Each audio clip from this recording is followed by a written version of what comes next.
Hello! Finally 'Bigg Boss' start అయ్యి 1 week అయితే అయిపోయింది. ఈ 1 వీక్ రివ్యూ మొత్తం నేను షార్ట్‌గా చెప్పేస్తాను.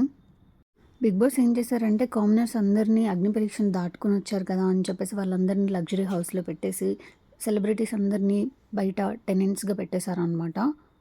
సో, కామనర్స్‌కేమో మంచి లగ్జరీ హౌస్ అండ్ ఫుడ్ కూడా వాళ్ళకి నచ్చింది వండించుకోవచ్చు. ఈ టెనెంట్స్‌కేమో 'బిగ్ బాసే' పంపిస్తాడు. డైలీ పాపం రైస్, సాంబార్ పంపిస్తున్నాడు. అంటే వాళ్ళు తినలేకపోతున్నాం అని చెప్పి కంప్లెయింట్ చేస్తున్నారు. ఇమ్మాన్యుయల్ ఫన్నీగా హరీష్‌ని గుండంకుల్ అన్నాడు. దానికి హరీష్ చాలా పెద్ద ఇష్యూ చేశాడు. కానీ నాకైతే అక్కడ హరీష్‌దే తప్పు అనిపించింది.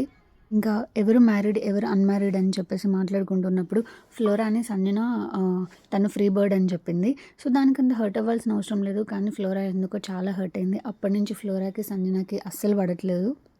ఇంకా సంజనాకైతే ఎలా కంటెంట్ ఇవ్వాలో అర్థం కాక డైలీ ఏదో ఒక ఇష్యూ చేస్తూనే ఉంది. షాంపూ బాత్రూంలో పెట్టేసి నేను తీయను అని చెప్తుంది. అందరూ తీయమని చెప్పినా కానీ హౌస్ మొత్తం ఒక సైడ్ ఉన్నా కానీ ఆమె మాత్రం నేను తీయను అలాగే పెట్టుకుంటాను అని చెప్పింది. ఇంకొక రోజేమో హౌస్ ఓనర్స్‌ది ఎగ్ ఒకటి దొంగతనం చేసింది. ఇంకొక రోజు సుమన్ శెట్టి సిగరెట్ ప్యాకెట్స్ ఇట్లా ఏదో ఒకటి కంటెంట్ ఇవ్వాలని ట్రై చేస్తూ ఉంది.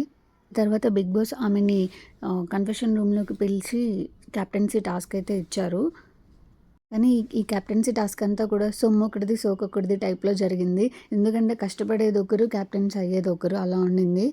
నిజంగా కెప్టెన్సీ తోనే గేమ్ ఆడిపిస్తే బావుండేది. ఎనీవేస్ ఈ టాస్క్‌లో అయితే రాము, రాథోడ్ చాలా బాగా ఆడారు. సో, సంజన కెప్టెన్ అయింది. ఇప్పుడు హౌస్‌మేట్స్ అందరూ సంజన వస్తువులు దొంగతనం చేయడం స్టార్ట్ చేశారు. అంతా ఫన్నీగా ఉండింది. సంజన కెప్టెన్ అయినా గానీ సంజన మాట ఎవరూ వినట్లేదు. సో, ఈరోజు నాగార్జునకైతే చెప్పేసింది. ఆయన చెప్పారు కెప్టెనే సుపీరియర్. సో, అందరూ ఆమె మాట వినాలని చెప్పారు.